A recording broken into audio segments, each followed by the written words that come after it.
Senhor, apresentamos aqui, Senhor, o Gilvan nesse momento, que o Senhor possa, que ele possa ser a tua boca nesse momento, que ele traga, Senhor, uma palavra, Senhor, de consolo, de edificação, de exortação, que faça com que a gente fique de pé, que a gente tenha força para caminhar até a tua volta, em nome de Jesus. Amém. Amém.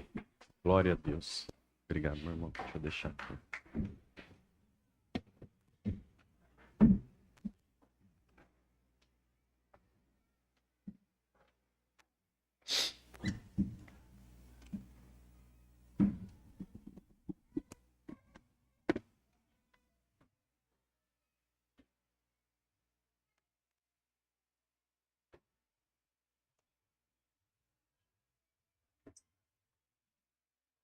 Oh, bem, obrigado.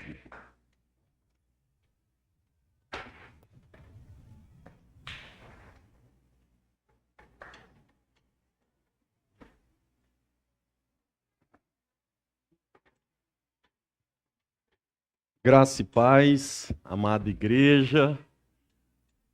Uma alegria eu poder estar aqui hoje. Nervoso, tremendo igual o bambu verde, assim. Mas convicto que não é pela minha capacidade, mas pelo aquilo que o Senhor entregou e nos pediu para compartilhar essa manhã aqui. E meu coração se alegra muito, porque apesar de não conhecer todo mundo, mas a grande maioria dos que estão aqui, e me fazem me sentir realmente em casa. Então, dentro de casa, eu não preciso ter nenhuma estrutura diferente daquilo que realmente eu sou na prática do que eu sou de frente ao espelho. Sem máscaras, sem performance, sem preocupação com isso. E o tema que eu queria compartilhar com a igreja hoje fala muito sobre como foi o início da minha caminhada com Cristo e como foi o amadurecimento disso na minha vida. Eu queria que os irmãos pudessem abrir a sua palavra, a Bíblia, ali em Gálatas 4, de 1 a 9. Daniel, tá com microfonia, cara? Não? Presta. Digo, porém, que, enquanto o herdeiro é menor de idade, em nada difere de um escravo, embora seja dono de tudo. No entanto, ele está sujeito a tutores e administradores até o tempo determinado por seu pai. Assim também nós, quando éramos menores, estávamos escravizados. Repete comigo. Quando éramos menores, estávamos escravizados. Bem, aos princípios elementares do mundo. Mas quando chegou a plenitude do tempo, Deus enviou seu Filho, nascido de mulher, nascido debaixo da lei, a fim de redimir os que estavam sob a lei, para que recebêssemos a adoção de filhos. E porque vocês são filhos, Deus enviou o Espírito de seu Filho aos seus corações, ao qual clama, Abba, Pai. Fala comigo, Abba, Pai. Assim você já não é mais escravo, mas filho. E por ser filho, Deus também o tornou herdeiro. Antes, quando vocês não conheciam a Deus, eram escravos daqueles que por natureza não são deuses. Mas agora, conhecendo a Deus, ou melhor, sendo por Ele conhecidos, como é que estão voltando àqueles mesmos princípios elementares, fracos e sem poder? Querem ser escravizados por eles outra vez? Amém. Para contrabalancear esse texto, eu quero colocar já Êxodo 32, do versículo 1 ao 10. Eu gosto de também ler bastante, assim como o pastor João Descalil usa muita palavra em si, porque ela mesmo já é a grande pregação. E quero ler um pouco também em Êxodo 32, de 1 a 10. O povo, ao ver que Moisés demorava a descer do monte, juntou-se ao redor de Arão e lhe disse: Venha, faça para nós deuses que nos conduzam, pois a esse Moisés, o homem que nos tirou do Egito, não sabemos o que lhe aconteceu. Respondeu-lhes Arão: tirem os brincos de ouro das suas mulheres, dos seus filhos e filhas, e tragam-nos a mim. Todos tiraram os seus brincos de ouro e os levaram a Arão. Ele os recebeu e os fundiu, transformando tudo num ídolo, que modelou com uma ferramenta própria, dando-lhes a forma de um bezerro. Então disseram: eis aí os seus deuses, ó Israel, que tiraram vocês do Egito. Vendo isso, Arão edificou um altar diante do bezerro e anunciou: amanhã haverá uma festa dedicada ao Senhor. Na manhã seguinte ofereceram holocaustos e sacrifícios de comunhão. O povo se assentou para comer e beber e levantou-se para se entregar à farra. Então o Senhor disse a Moisés: desça, porque o seu povo que você tirou do Egito corrompeu-se. Muito depressa se desviaram daquilo que lhes ordenei e fizeram um ídolo em forma do bezerro.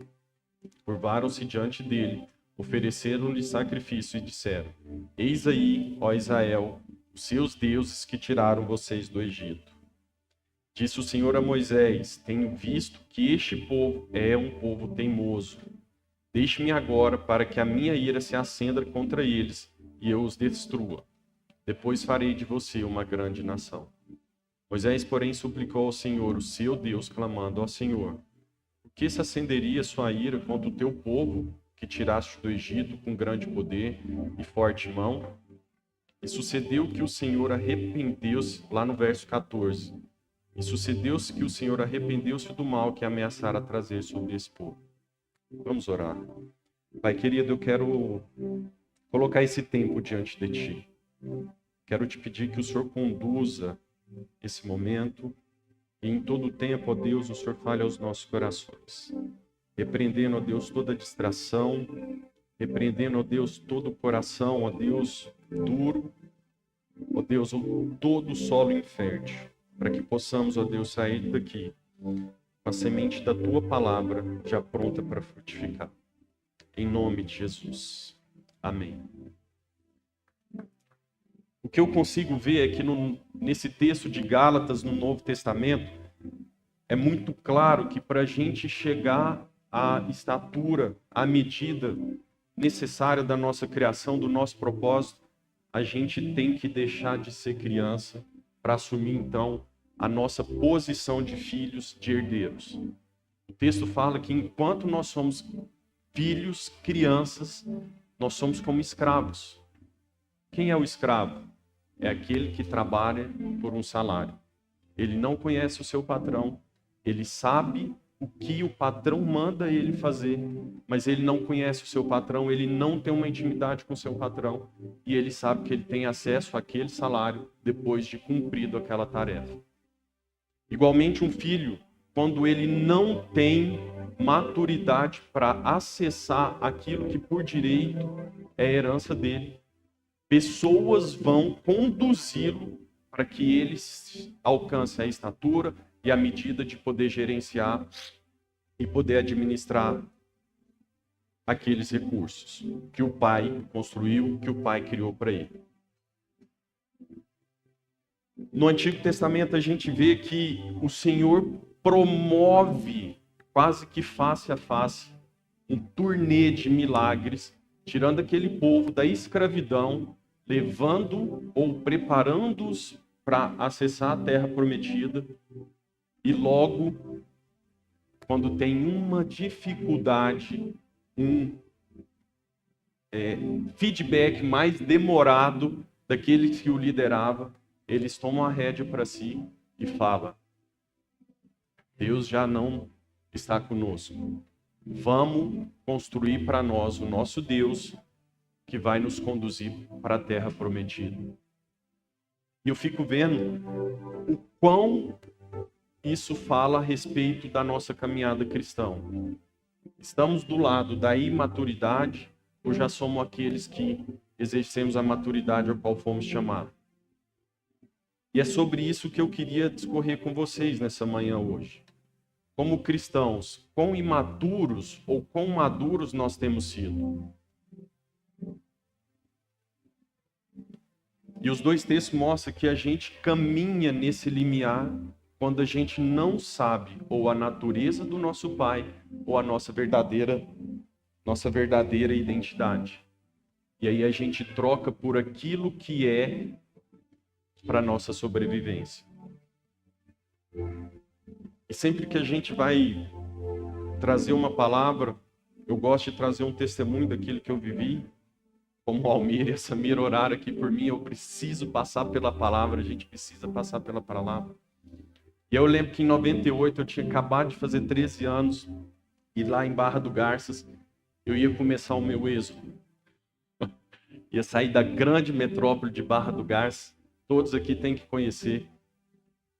Ali é a verdadeira Canaã, gente. Brincadeira.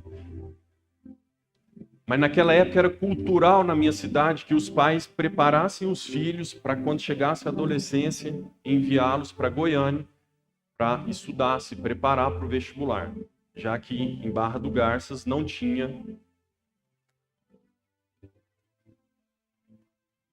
um ensino médio que fosse tão bom para preparar para que a gente pudesse concorrer a vagas em universidades boas pelo país.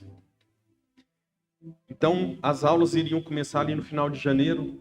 Meus pais vão um pouco antes a Goiânia, alugam um apartamento, mobília todo ele. Avisa pra gente que nós vamos fazer essa transição. Eu tinha 13 anos, minha irmã 14 anos, minha irmã mais velha. E eles vão lá, preparam tudo. E uma semana antes de começar as aulas, eles vão conosco para Goiânia. A gente chega numa quinta-feira em Goiânia. Sexta de manhã, meu pai acorda a gente e fala: vamos para o mercado fazer compra. Eu e minha irmã não sabíamos de nada do que estava acontecendo, o que poderia acontecer. Ele chega na frente do mercado, tem uma banca de jornal, ele fala: vamos ficar aqui, Elisa. Minha mãe chama Elisa também. Virou para mim, pega um carrinho. Virou para minha irmã, pega um carrinho. Beleza. Agora podem ir fazer a compra do mês. Que? A compra do mês.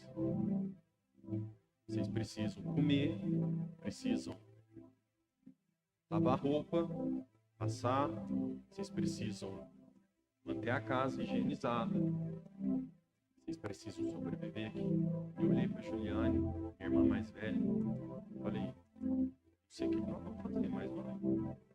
Eu vou para um canto, eu começo nessa ponta, você começa naquela outra ponta e no meio a gente encontra. Vamos passando nos corredores, o que a gente achar que precisa, a gente vai botando.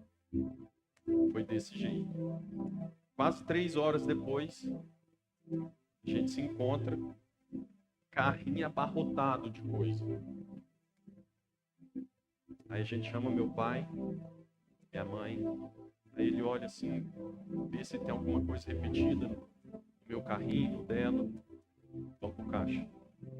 Passamos. Fui lá, pagou, não falou nada. 2 semanas e meia, aquelas compras que eram para durar 6 semanas acabaram.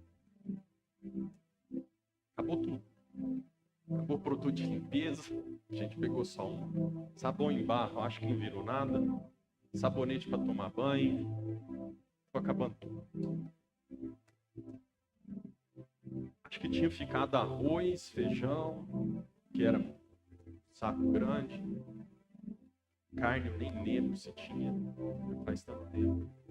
Não foi o suficiente para nós. A gente liga para ele e fala: pai, as compras acabaram. Eles falaram: olha, mas vocês não se programaram? Pai, a gente nunca tinha feito isso, você sabe disso. Beleza. No final de semana ele veio com a minha mãe. Sentou com a gente, falou: tudo na vida precisa ter uma programação. Para começar de dentro da casa de vocês. Quando vocês estavam conosco, vocês nunca se preocuparam em saber se ia faltar, se estava sobrando e do que vocês precisavam. Mesmo tendo idade para isso. Porque vocês optaram por se comportar como criança até agora.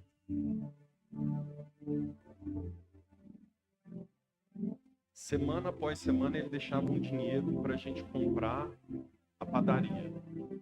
Pão, leitinho, lanche. Chegava no outro final de semana, nesse primeiro momento, eles iam praticamente toda semana para lá. Chegava ali sexta, ia embora domingo. E a gente tinha que prestar contas, centavo por centavo, do que tínhamos comprado, do que tínhamos gastado e aonde estava o troco. Aquele era um dinheiro que não era nosso. Aquele era um dinheiro que era da casa. Eu tinha que fazer isso e a minha irmã a mesma coisa. Ela, como era melhor nas escritas, ela tentava elaborar um livro caixa ali que sempre dava uma confusão, porque ele nunca era claro. Afinal, a gente nunca tinha feito isso. Domingo foi para nós um dia tenebroso durante muitos anos, porque era o dia que eles iam embora para se retornar à Barra do Garça, e a gente ficava ali como órfãos, sentindo abandonados. O fato é que o tempo foi passando. Isso não nos fez desistir, mas nos fortaleceu, nos forjou um caráter e nos fez adolescentes maduros para aquilo que a gente precisava viver. Eu vejo que muitas vezes o Senhor nos dá desafios para que a gente possa ser forjado e a gente quer pular a etapa desses momentos. Nessa época tinha uma funcionária que fazia de tudo para nós e nem por isso era fácil. Talvez pudesse ser mais complicado ainda se a gente ainda tivesse que preparar o nosso alimento, preparar as nossas roupas, mas mesmo assim ainda foi difícil. Mesmo assim, nos forjamos. Em 1 Coríntios, Paulo escreve, capítulo 3, irmãos, não se lhe pude falar como a espirituais, mas como a carnais, como a crianças em Cristo. Deis leite e não alimento sólido, pois vocês não estavam em condições de recebê-lo. Capítulo 13, ele diz, quando eu era menino, falava como um menino, pensava como um menino e raciocinava como um menino. Quando me tornei homem, deixei para trás as coisas de menino. Eu vejo que a gente ser maduro no nosso meio é a gente ter o nosso propósito, a nossa intimidade espiritual. Quando a gente não está posicionado como cristão maduro, a gente está posicionado como aqueles que ainda buscam leite ou como aqueles que ainda estão distraídos. Estar distraído talvez é bem pior do que aqueles que estão tomando leite, porque aqueles que estão tomando leite são as crianças, são os novos na fé. Esses aí precisam ter um posicionamento de buscar o conhecimento para que saiam dessa estação. Enquanto aqueles que estão distraídos estão por uma negligência no discernimento do corpo, da igreja. Porque agora eles já sabem, têm o conhecimento, mas não assumiram a sua responsabilidade. E eu fico vendo muito tranquilamente como ilustrar isso é quando eu olho para a vida da Elisa, para a vida da Esther, que são minhas filhas. A Elisa tem 7 anos, a Esther hoje tem 3 anos e meio, vai fazer 4 daqui uns dias. E eu vejo, quando o bebê chora por tudo. Um bebê chora porque está com fome, porque está com frio, porque a fralda está molhada, porque está irritado. Uma criança um pouco maior dá birra porque foi contrariada, porque foi frustrada, porque recebeu um não, porque não foi aceita conforme ela esperava. Como cristão, a gente não é diferente. A imaturidade do cristão, ela afeta o corpo da igreja. Ela afeta o relacionamento desse cristão com o pai. Porque ele está sempre inventando uma motivação, uma desculpa para ele não exercer o discernimento do corpo. Para ele não exercer aquilo que em conhecimento ele deveria exercer como filho de Deus. Ele continua ainda exercendo como aquele que é escravo e que tem o direito a um salário. E é interessante que a gente sempre tenta justificar tudo aquilo que a gente vem fazendo, seja de certo ou de errado, mas na maioria das vezes de errado. E o cristão imaturo, ele é cheio de si. Ele é cheio de si. Ele quer sempre terceirizar aquela obrigação que era dele.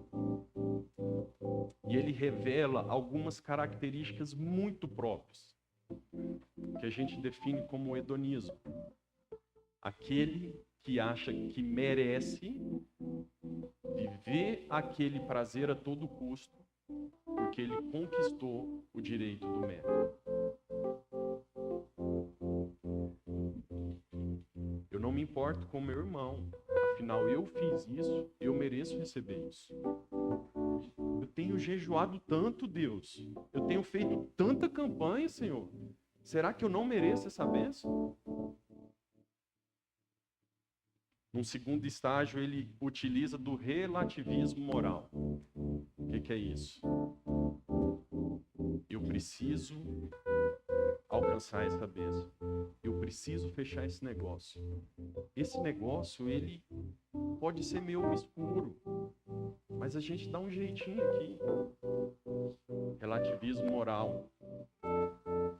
Enquanto eu estou fazendo, eu tenho convicção que eu posso fazer. Porque eu sei que isso vai me abençoar.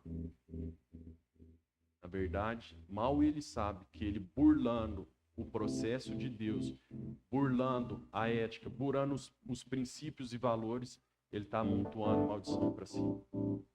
E em último momento, o cristão imaturo, ele revela uma oração fútil. Ele quer exigir de Deus algo só para ele. Ele quer exigir de Deus uma bênção, uma atenção, que só ele possa desfrutar disso. O corpo de Cristo, nosso eu, é em favor do nosso próximo. A gente não tem condição de virar para o Senhor e falar, eu preciso dessa bênção para mim. Mas eu preciso entender que quando eu exijo da presunção, quando eu exijo do orgulho e da minha vaidade, eu deixo de revelar Cristo para revelar das minhas carências. E isso afasta a gente dessa comunhão como corpo de Cristo. Eu fico vendo que nesse relativismo a gente cria oportunismos. É muito fácil a gente, às vezes, ir aconselhar um irmão e ele confessa um adultério, ou ele confessa um erro, ou simplesmente eu agora, que estou tentando fazer uma dieta e um propósito de ficar uns dias sem comer doce. E no meu relativismo, na minha imaturidade, eu falo, nossa, hoje, depois do almoço, eu mereço comer doce. Passando por um momento de estresse. Isso aqui que eu estou vivendo é um estresse, gente. É um nervosismo. Mas eu mereço. Eu vou lá e quebro aquela proposta. Eu vou lá e quebro aquele propósito. Isso é relativismo. Eu me coloco no lugar da circunstância para achar que eu tenho o direito de momentaneamente vencer aquilo para me satisfazer. Isso é imaturidade, meus irmãos. Que Deus tenha misericórdia de nós. Por outro lado, o cristão maduro, ele revela ser um cristão que é fundamentado na palavra. Efésios 4:14. O propósito é que não sejamos mais como crianças, levados de um lado para o outro pelas ondas, nem jogados para cá e nem para lá, por todo o vento de doutrina, e pela astúcia e esperteza de homens que induzem ao erro. Um cristão fundamentado, maduro, ele forma uma igreja madura. Ele assume a responsabilidade para si de investir no seu irmão, de cuidar da igreja, para que torne-se um ambiente saudável.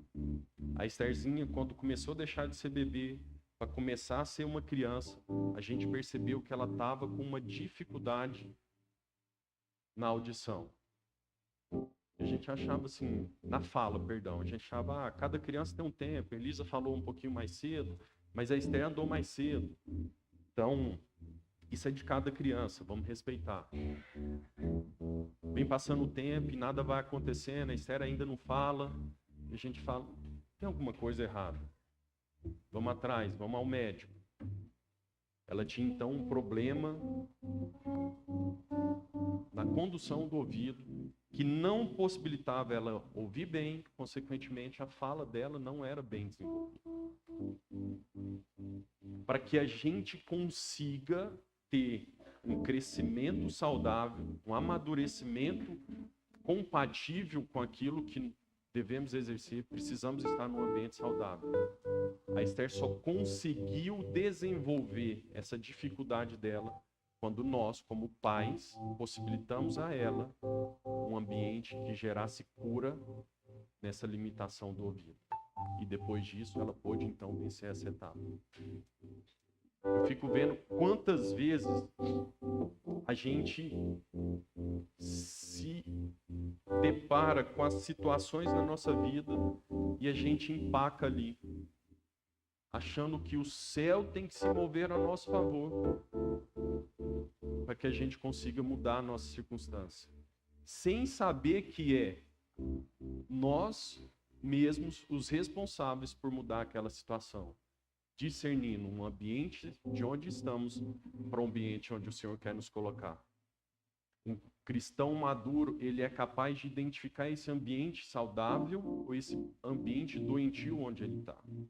E isso, quando eu falo igreja, eu falo de todos os nossos ambientes que a gente, como filhos, como imitadores de Cristo, frequentamos. Seja na nossa casa, quando exercemos o papel de sacerdote do lar, seja no nosso trabalho, quando exercemos o papel de cristão, daquele que leva, daquele que edifica, daquele que exorta, daquele que acolhe, ou seja na nossa igreja, daquele que tem a capacidade de dar mais um passo em favor do meu irmão. Vem cá, eu vou andar com você, eu vou te discipular. Você investe o seu tempo. Você investe o tempo da sua família naquela família. E aquela família parece que não quer. E o desejo do seu coração é falar assim, meu Deus, tem um mais fácil? Não. Meu Deus, o que eu estou fazendo aqui? Não estou fazendo nada.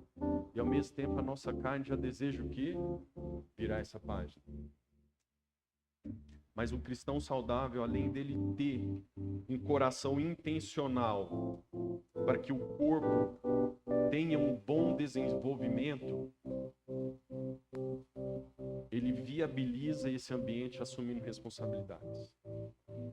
Então, quantos de nós hoje estamos discipulando alguém? Não é que só dentro da igreja. Quantos de nós hoje estamos orando por alguém? Quantos de nós hoje gastamos tempo investindo nosso conhecimento para expressar Cristo, para expressar virtude na vida do nosso irmão? Ou simplesmente a gente tem sido aquele que na primeira vez desistimos e viramos de lado e falamos, deixa que outro cuide. O cristão maduro, ele tem o comprometimento de não deixar as Escrituras de Deus. Ele busca conhecer a palavra. Em Atos 17, quando Paulo e Silas estavam pregando, ele fala que o povo de Bereia era um povo nobre. Porque tudo que eles estavam ensinando, eles iam lá nas Escrituras e checavam. Então depois vocês vão lá e checam tudo que eu estou falando. O que for bobeira, vocês esquecem, pelo amor de Deus.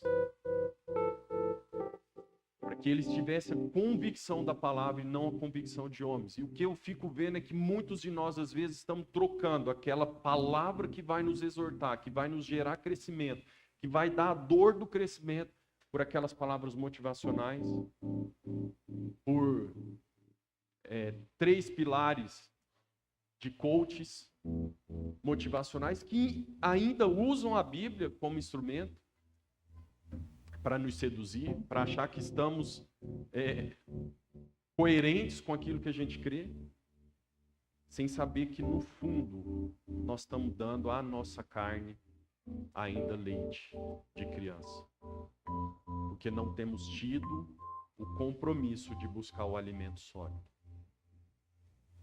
Examinar o que é ensinado é um ato de maturidade e zelo no crescimento do corpo de Cristo. Quais são os pilares, então, que a gente consegue identificar no cristão maduro? É aquele que vive na unidade e na fé, constrói uma igreja responsável, porque ele deixa de ser alguém passivo no banco da igreja para ser disponível em um processo coletivo que expressa o reino. Quanto que isso é forte, o quanto que isso é poderoso. Quando eu entendi que eu precisava me levantar daqui, quando eu entendi que eu precisava mexer o meu bumbum dessa cadeira em favor do meu próximo, eu fui curado em muitas coisas. Pode parecer que não, mas a minha personalidade é uma personalidade muito introspectiva. Eu tenho uma extrema dificuldade, primeiro, em me abrir, segundo, em me aproximar de quem eu não conheço, terceiro, em fazer viabilizar uma conversa.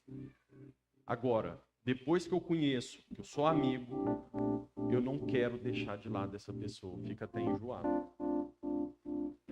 Né, Paulo? Porque eu aprendo a cativar. Mas para mim é um desafio isso. E eu exerço na expressão do coletivo do reino, tentando discernir o corpo. Exerço tentando. Nem sempre eu consigo. O último pilar é uma igreja que ela é unida em amor.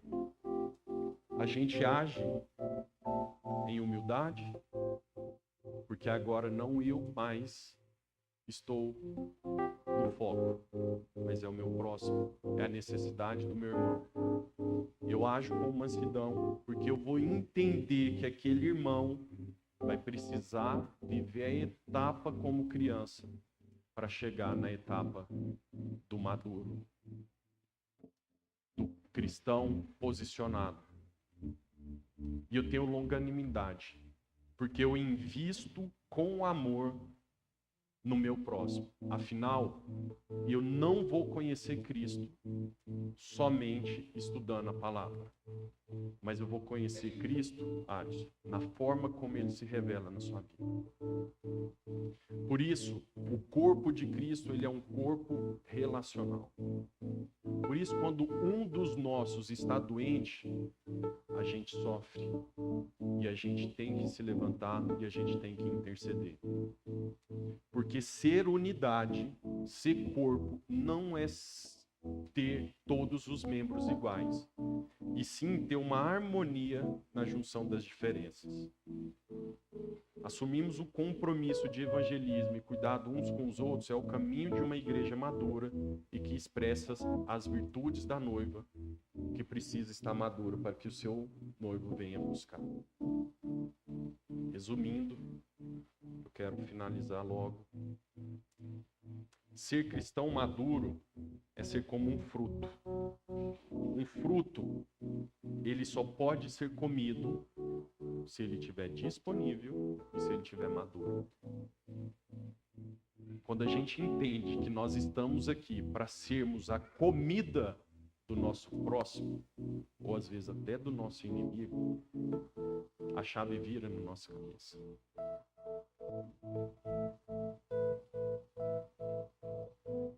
E aí a gente entende, então, que nós agora somos filhos e temos a maturidade de sermos herdeiros. Quando a gente consegue acessar esse entendimento, meu irmão, custe o que custar, nós vamos viver essa herança a partir desse momento. Deus deixa claro que é esse o relacionamento que Ele quer para nós. Como Ele deixa claro que a gente não nasce pronto, mas que a gente vai adquirindo a estatura devida. Jesus, aos 12 anos de idade, ele dava um show de Bíblia para os estudiosos da palavra. mas o ministério dele começa aos 30 anos de idade. Porque foi o tempo em que ele tinha amadurecido nas suas relações. E ele então consegue expressar a vocação a qual ele foi chamado. Porque ele tinha plena convicção que era o momento que ele estava pronto para ser a comida, para ser a mesa, para ser o socorro, a qual ele precisava expressar de Deus na vida do nosso irmão. E o mais legal, lá em Atos 17:30, a Bíblia fala que o Senhor não leva em consideração o tempo da nossa ignorância. Qual é o tempo dessa ignorância? É o tempo da qual não quisemos nascer de novo e ali começarmos como crianças, ou o tempo da qual nascemos de novo, mas no meio do caminho nos distraímos, tentando buscar atalhos, porque em algum momento não fomos satisfeitos. A nossa carne não foi satisfeita conforme a gente queria. A maturidade espiritual, ela não está ligada apenas ao conhecimento, mas ao tempo em que a gente investe nas nossas relações. E aí eu lembro, mais uma vez, da minha história e aquilo que me trouxe um pouco da minha infantilidade ali no meu relacionamento com Cristo. Por volta de 5 anos, mais ou menos, eu adoeço, tenho uma virose, uma hepatite, coisa simples. E minha mãe toda vez desesperada. Ela, nossa, meu Deus do céu, meus meninos vão morrer, Deus vai recolher meus filhos. E era aquele desespero. E um dia ela chorando no consultório, ela é médica também. Chega uma irmã para ser consultada por ela e vira o oposto. Ela vai lá e serve um banquete para minha mãe. Ela fala, olha, Deus me mostra que essa doença não é para a morte do seu filho, mas é para que você conheça ele, como ele quer se revelar a você.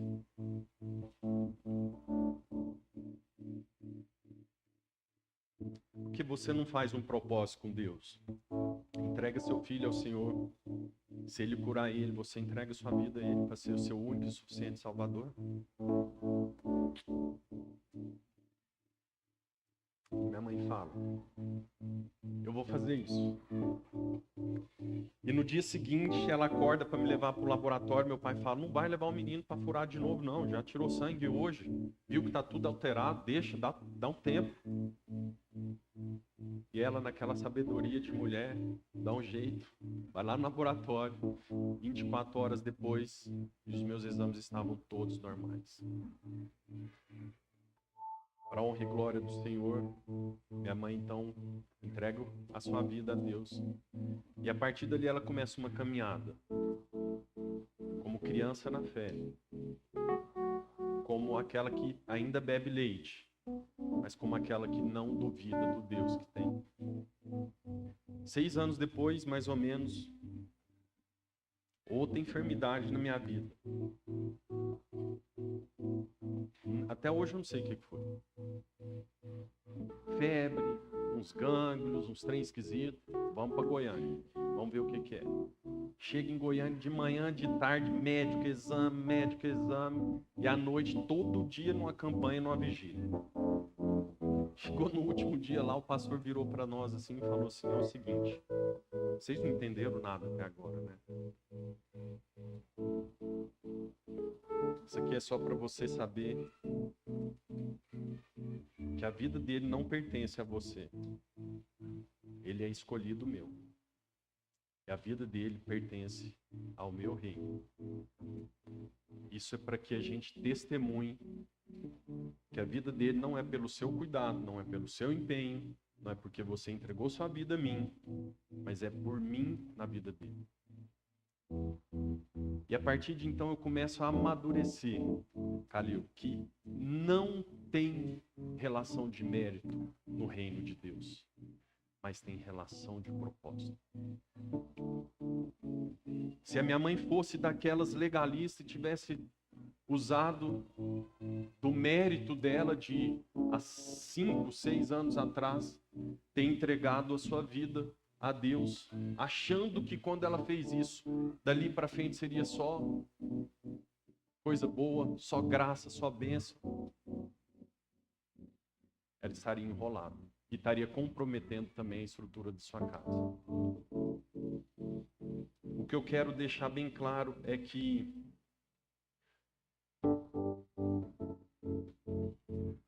hoje eu sou fruto de um posicionamento que meus pais tiveram lá no início da nossa adolescência.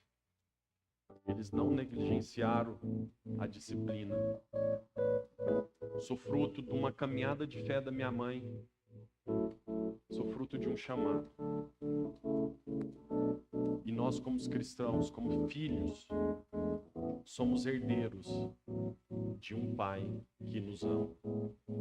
De um pai que quer nos dar o privilégio de entender o reino dele aqui. De entender que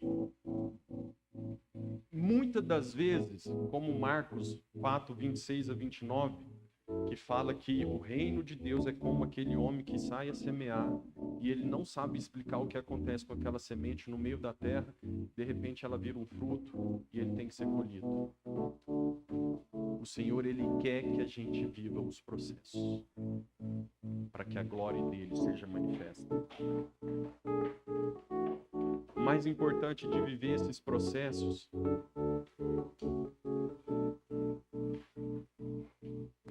é conhecer a natureza de Deus no meio desse processo. E isso é mistério. E isso é mistério. O Senhor, no meio desse processo, como em Hebreus 12 fala, Ele também vai nos disciplinar. Como eu vi que lá no início da minha caminhada em Goiânia, eu fui disciplinado. Nós não tínhamos televisão em casa. Meu pai não trouxe televisão para nós, porque ele falou, vocês precisam aprender o horário de estudo de vocês. E eu não vou estar aqui, sua mãe não vai estar aqui para vigiar vocês. Enquanto vocês não tiverem a obrigação de cumprir o estudo, de cumprir as tarefas, vocês não sabem que hora você pode ir para a televisão, que horas você tem que sair dali. Então foi reconhecido em nós uma imaturidade? Foi. Foi estabelecida uma disciplina? Foi. Mas essa chave virou. Em pouco tempo ele viu o resultado das notas, as reuniões com os professores na escola. Estava dando um resultado. Estava gerando um amadurecimento. Hebreus 12 fala que o Senhor, Ele disciplina o seu filho. Se você não está sendo disciplinado, ou você não é filho, ou você é bastardo. Se você não é filho, você pode ser. Basta você reconhecer ele como seu pai. Se você é bastardo, bastardo é aquele que não tem direito à herança. É porque em algum momento você se desviou desse propósito e você também pode voltar para esse momento.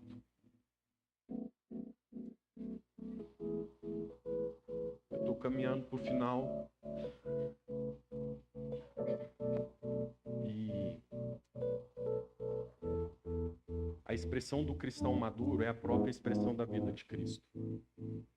Se a gente conseguir ler Lucas 12, imaginando toda a trajetória de Cristo, até Lucas 22, perdão, até chegar naquele momento de Cristo, em que ele vai preparar a mesa, em que ele vai servir o traidor dele, em que ele vai entregar tudo o que ele construiu em prol de um propósito do Pai. A gente pensa que muitas das vezes o nosso direito está em receber tudo aquilo que, como escravos, podemos acessar. E o que eu quero te desafiar nessa manhã, meu irmão, minha irmã, é não fuja do desconforto do processo de sermos lavoura do Senhor. Não fuja da sua dor. Não fuja do seu chamado. Não fuja de ser um cristão maduro. Não fuja de estabelecer uma igreja responsável, uma igreja saudável, uma igreja que estabelece um ambiente de crescimento saudável. Não se entristeça com Deus. A gente não pode avaliar Deus por uma circunstância ou por uma estação que estamos vivendo.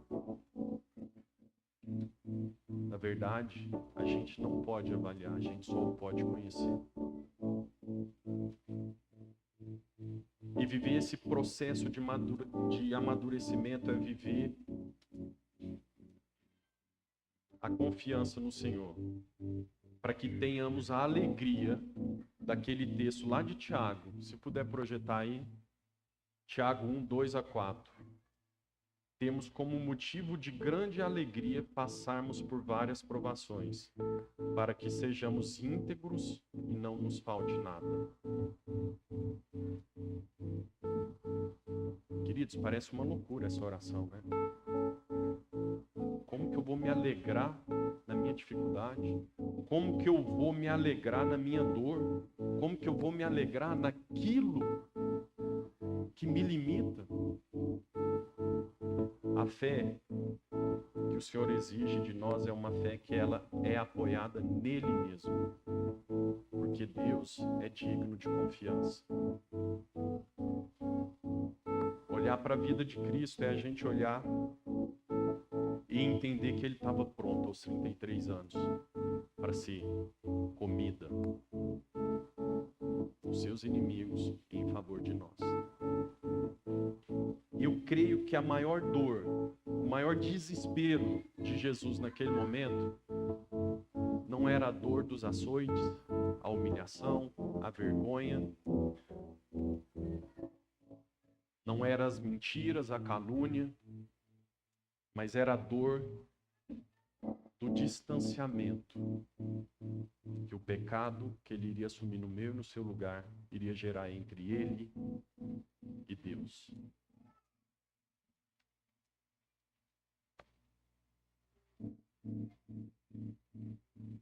Talvez hoje a gente ainda está nas estações de sermos crianças, de podermos estarmos distraídos na caminhada, ou de já sermos maduros, mas mesmo assim ainda estamos com dor, ainda estamos nos sentindo desamparados. Parece que o céu está de bronze, nenhuma oração nossa passa por ali. E é por você que eu quero orar nessa manhã.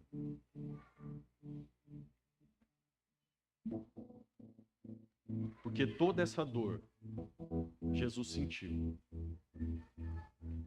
Eu fico imaginando que ali o desespero dele era: como que eu vou sobreviver no momento em que o pai virar as costas para mim? Porque ele sabia que isso ia acontecer. Tanto é que o único momento que Jesus se dirige a Deus, não como pai, é na hora que ele se entrega. E ele fala: Deus meu, por que me abandonaste? Até então era meu pai, o filho do pai. Quantas vezes a gente preocupa com a circunstância que a gente está vivendo e a gente não importa se Deus está perto ou longe de nós, mas a gente está querendo é aquela bênção. Quantas vezes a gente busca para receber uma bênção, sem saber que a gente precisa buscar o nosso Deus para que Ele se esteja conosco. Jesus, ele não estava preocupado com o que ele ia sentir. Ele não estava mensurando a dor física que ele ia passar. Mas ele estava mensurando a distância que ele estaria entre ele e o Pai. A minha oração essa manhã é para que a gente deixe de buscar um Deus como criança que busca o peito de uma mãe por um alimento, pelas bênçãos, mas para que a gente busque um Deus para conhecer da natureza dele, para viver a intimidade dele, para viver o reino dele. Nós precisamos ser transformados. E não é porque a gente tem que viver assim que a gente não vai ter dor, que a gente não vai ter desafios. Mas eu quero convidar você, eu quero orar por você, quero convidar os diáconos, pastores que estão aqui para vir aqui à frente. Eu quero orar por todos aqueles que estão com dor, que estão na dor do crescimento, no processo de vencer ou de uma batalha espiritual, física, financeira, matrimonial. Eu quero orar por você. Aqueles que se puderem, levante, venha aqui à frente. Vamos ter esse tempo de amadurecimento. Eu entendo que o Senhor nos dá a oportunidade de sermos como um vaso novo a todo momento que a gente o busca, pois precisamos ser cheios da doce presença dele. O Senhor não nos quer para nos encher das bênçãos dele, ele nos quer para termos intimidades uns com os outros, um com ele.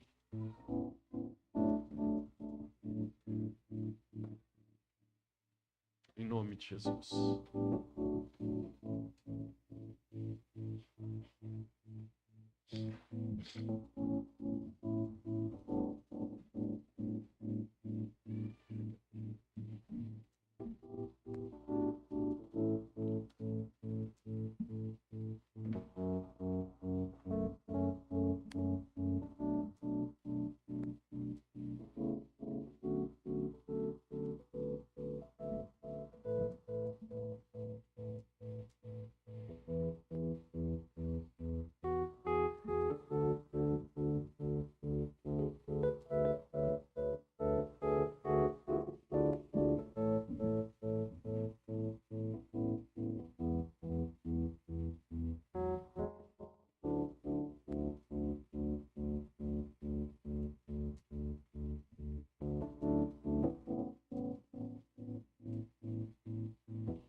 Amém. Glória a Deus. Obrigado pela paciência de vocês em me ouvir. Que o Senhor possa completar em nós essa palavra, nos dar discernimento, nos dar entendimento, nos encorajar para viver ela. É muito fácil a gente falar que no momento da nossa dor a gente deve buscar a presença do Senhor e às vezes não pedir a Ele que nos livre disso. Não tem nada de errado na gente fazer isso. Mas o intuito da gente viver o processo é a gente conhecer mais do Senhor. Que o Senhor nos abençoe, que o Senhor nos dê uma boa semana, boa em paz. Abraça aí pelo menos umas 7, 8 pessoas. E aqui é a sua casa.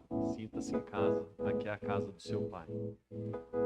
Que a graça, o amor do Filho e a consolação do Espírito seja sobre nós e sobre todo o povo de Deus. Amém. Quem diz amém, aperte a mão de alguém. Boa semana, gente. Vão na paz.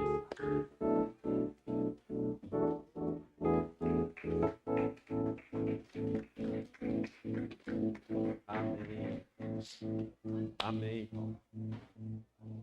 Que bom que você esteve aqui, meu irmão. Alegria. Bom demais. Deixa eu desligar isso.